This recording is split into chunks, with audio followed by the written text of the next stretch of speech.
বছরে ঠিক মতো জাকাত দিত, তার আপন ভাই কি থাকতে পারে?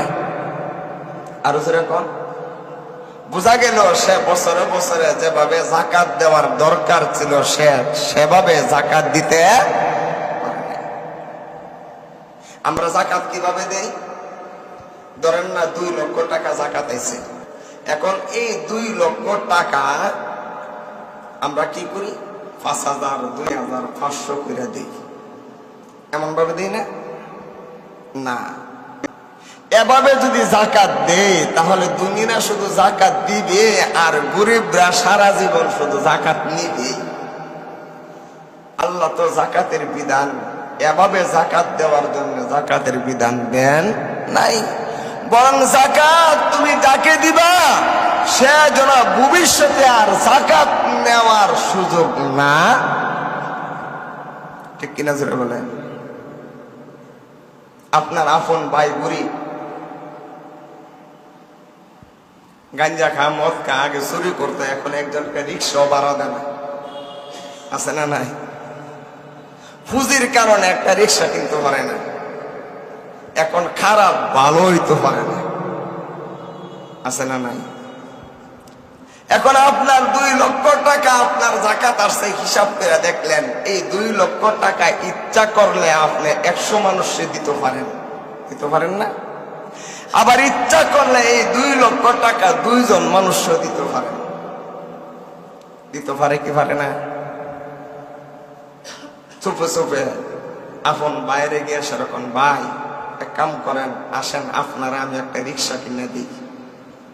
কি কিনে দিই বলুন তো দেখি? এই জাকাতের টাকা 50 জনের না দিয়ে সেরা যদি প্রতিবেশী একজনকে যদি আপনি একটা রিক্সা কিনে দিতেন, এই প্রতিবেশী আর জিন্দেগিতে সে জাকাত নেওয়ার জন্য আর রাস্তায় গরম লাগলো। আর যেরকম বারবার যেভাবে জাকাত দেওয়ার দরকার সেভাবে আমরা জাকাত দিতে পারি নাই, এই জন্য সমাজ থেকে আমরা গরিবতা দূর করতে পারি নাই, সমাজ থেকে আমরা ফকির মিসকিন দূর করতে পারি নাই। আমাদের ধনী মানুষগুলা যদি ঠিক মতো জাকাত দিত, যেভাবে ইসলাম বলেছে সেভাবে যদি জাকাত দিত, একজন গরিব মানুষ বেকার, অনেক শিক্ষিত ছেলেরা আছে বেকার, MA পাস, ঠিক কিনা ধরে বলেন? এই শিক্ষিত ছেলেরা যদি আপনার জাকাতের টাকা দিয়ে যদি একটা কম্পিউটার কিনে দিতেন, বলুন তো দেখি এই শিক্ষিত যুবকটা একটা রুজির ব্যবস্থা তার দ্বারা হলো কিনা? আরো জোরে বলেন। একটা যুবক আপনার ভাতিজায় যদি তারে যদি আপনার বাসায় এনে বলেন, রে ভাতিজা এই বছর তোমাকে আমি 1 লক্ষ টাকা দিব, বলো তুমি এই 1 লক্ষ টাকা দিয়ে তুমি কি করতে পারবা? ভাতিজা বললে, চাচা আমি এই 1 লক্ষ টাকা দিয়ে আমি 2টা গরু কিনতে পারতাম, ঠিক কিনা জোরে বলেন? অথবা আমি রিক্সা কিনবো, অথবা আমি অটো কিনবো। ভাইয়ের আমার, দেখা গেছে আপনার ভাইয়ের বউ ভাবি, ভাই মারা গেছে, ভাবি কাজ জানে, শিলার কাজ জানে, ভাবিকে যদি আপনি 10,000 টাকা না দিয়া 27,000 টাকা দিয়া সেইরা যদি একটা শিলার মেশিন কিনে দেন, বলুন তো দেখি এই ভাবি পরের বছর আর মানুষের কাছে জাকাত নেওয়ার জন্য আর হাত পাততে হইতো? আরো যেটা বলে জাকাত দিয়েছে আমাদের সমাজ থেকে মানুষের গরিবতা দূর করার জন্য। কেউ খাবে কেউ খাবে না তা হতে পারে না, সকলেই যেন খেতে পারে সেই ব্যবস্থা আল্লাহ তাআলা করেছে জাকাতের মাধ্যমে।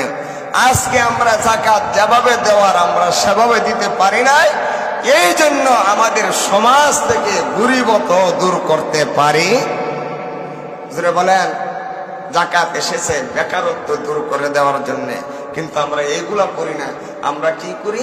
আমরা একটা ঘরের ভিতরে একটা জাকাতের একটা ডায়েরি রেখে দিই। জাকাতের কি রেখে দেয়? একটা ডায়েরি। জাকাতের ডায়েরির মধ্যে 50টা 100 জনের নাম রাখি। দেখা গেছে রমজান মাস হইলে এই নে 100 টাকা, এই নে 50 টাকা, এই নে 500 টাকা, এই নে 1000 টাকা। না ভাই, এভাবে জাকাত দেওয়ার জন্য আল্লাহ জাকাতের বিধান দেন নাই, বরং জাকাতের বিধান দিয়েছে একজন গরিব করার জন্য, একজন মানুষের সুন্দর একটা রিজিকের ব্যবস্থা করার জন্য। ঠিক কিনা জোরে বলেন? এই যে আপনাদের ভৈরবপুর গোষ্ঠী আছে, সাবরানি হাজি বাড়ির গোষ্ঠী, হাজি বলা কি মোল্লা বাড়ির গোষ্ঠী, আড়াই ব্যাপারের বাড়ির গোষ্ঠী আছে না নাই? হ্যাঁ, পঞ্চবটি, এমন 10টা ধনী লোক আছে না?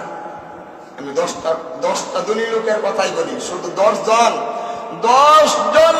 ধনী লোক যদি একত্রিত হয়ে আসে না, যদি বলে যে আমাদের যাকাতের টাকাগুলো একত্রিত কইরা আমরা এই পঞ্চবটি কি করুম, গরিব লোকের লিস্ট করুম, সবাইরে আমরা এই বছর যাকাত দিতাম না, আমরা এই বছর শুধু 5 জন লোকের কি দিব যাকাত দিব। কয়জন লোকের? 5 জন লোকের।